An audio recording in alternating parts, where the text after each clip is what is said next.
Hi there. I want to take a minute to kind of explain in more detail direct quotes and how we incorporate them into our writing.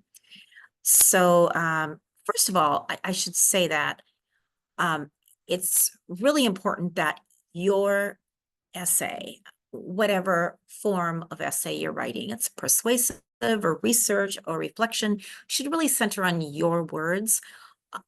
Any outside sources, whether it's from an expert in an article or perhaps a website or whatever the source would be, should be there to support what you're saying.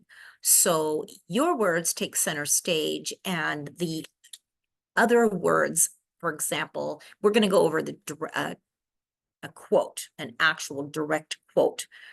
That direct quote should support your words, kind of back up what you're saying, maybe further elaborate on what you're saying, or shed light on your words in some way.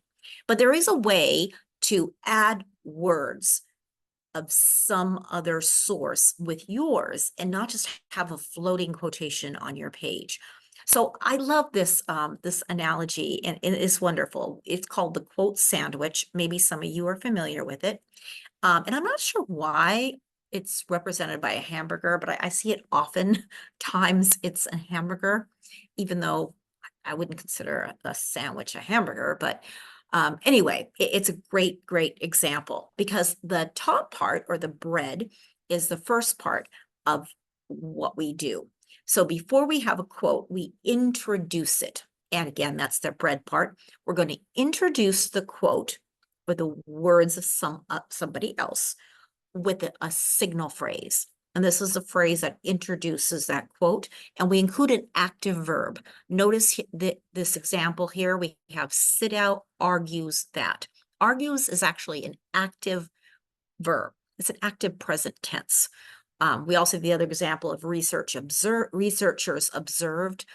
Observed technically is not present tense, but it is active because the researchers made an observation. For the sake of MLA, we are mostly always writing, and definitely in my class in composition and humanities, we are writing in the present tense. Our writing is typically set in like an active present.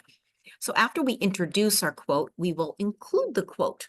And here we have that middle part known as the meat of the sandwich, or we also have lettuce and tomatoes and mayo, secret sauce, or whatever. But we include the quote in that middle section. So Sidow argues that, and notice you have your signal phrase and you connect the signal phrase to the direct quote with a comma. Sometimes we use a colon. Sidow argues that, and we have quote, paper note cards are an inefficient way to create a research log, end quote. So notice here, the quotation marks, those are our signal to our readers that these are not our words. These words come from somewhere else, okay? Now, after we include, we call this the citation, the parentheses with 188, that signifies the page number this quote came from. Now, in MLA, there are two requirements, the author and the page number. Now, if we are meeting that author requirement in the phrase, here we have Sidow, then we do not need to include it in the citation. Only the page number is fine. If we chose to say the author argues that, or the researcher argues that, then we would absolutely have to put Sidow 188 in the citation, because those two requirements must be met. Author, page number. Now, that's in a perfect world, in a perfect example. If we do not have a page number, well, we would either have no page number, just the author's name is sufficient. At times, you would also put down paragraphs, okay? Para and 3 or 4, but I'm not going to go into that place right now. Finally, after we have introduced the quote, we have included the direct quote, we need to explain it. Or basically, we need to explain why it's important. What does it mean to your research paper? How does it connect to your thesis? The explanation should be as long or longer than the quote itself.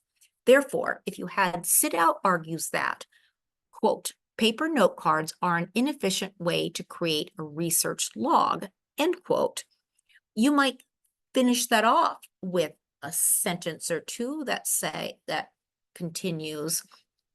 For this reason, research logs are better served in an electronic or web-based medium because paper note cards can be lost.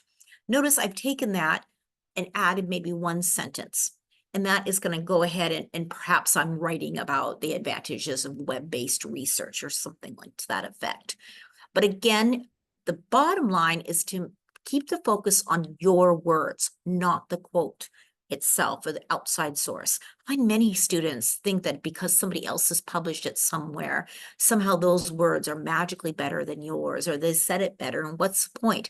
But these are always keep true to getting your words center stage, and the quotes that you use, if it's a direct quote, or maybe you summarize or paraphrase at other times, but those should all play a secondary role. Okay. All right. That's it for now. And all right. Have a good day.